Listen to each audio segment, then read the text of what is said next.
With Northwestern State head coach Rick Cabrera after a 75-64 loss to McNeese. Coach, we'll let you give an opening statement, open up to questions. I mean, like, you lose on your home court. I'm hurt. I'm disappointed, but I'm also proud of our guys for fighting. We were down 20, and we fought back to make it a game. I think we cut it to 9 maybe. But I don't believe in more victories. We just make too many mistakes. You can't make mistakes against teams like that, especially costly turnovers, live ball turnovers that results in points, 21 points off of our turnovers. I just can't do that no matter where the game is played at. But we did some good things. We out-rebounded them. I think they're one of the biggest teams in the league. I thought we pursued the basketball like we've been asking. But from what I see, it's been the turnovers, and it was also Archie in the first half. He's a really good player. I think he leads them in scoring. Too gifted of a player, but we didn't do a good job on him in the first half. What turned things around? Like you said, you were down 22 and you get it to 9.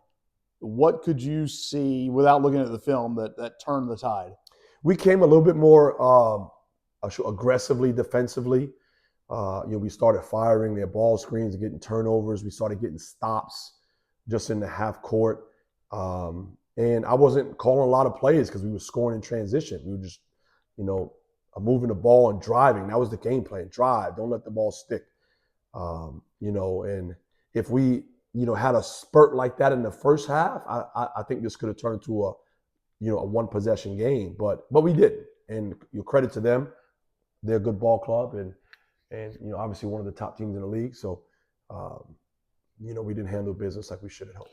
You mentioned it, in the locker room there, the fight. You're not into moral victories, but the fight was there. And I think if you go back to when you played them back in December, signs of growth from this team from that night to tonight.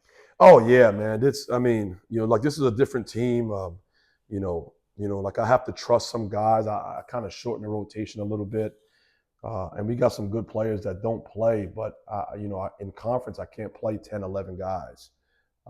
We've got to keep the best guys on the floor for long periods of time. So, we've had success doing that, our last couple games. So I'm going to continue to do it. We had our chances. Micah had a really good offensive game.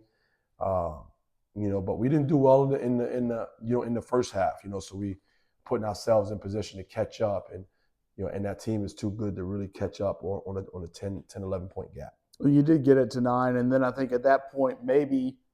I don't know if it's tired legs. I don't know if it's expending that energy to get back, but it kind of reverted maybe back to not as crisp at the end offensively. Yeah. The game plan, because they switch, they have length, is to try to get a mismatch or slip screens and then drive it.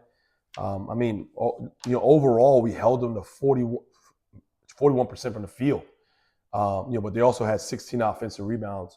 4 team rebounds that, with deflections out of bounds for them. But, we did a good job. We did some things, and, certain possessions is where talent took over for them. Archie and Garcia and Lawal hit some tough shots. That's talent. That's not luck. And they have talent at every position, but especially the guard spot. And again, it's kind of, you talked about their size. It's size everywhere, whether it's on the wing or in the post. Yeah, their 2-guard, Garcia, the player of the year, is the same size as Chris, who's our 4.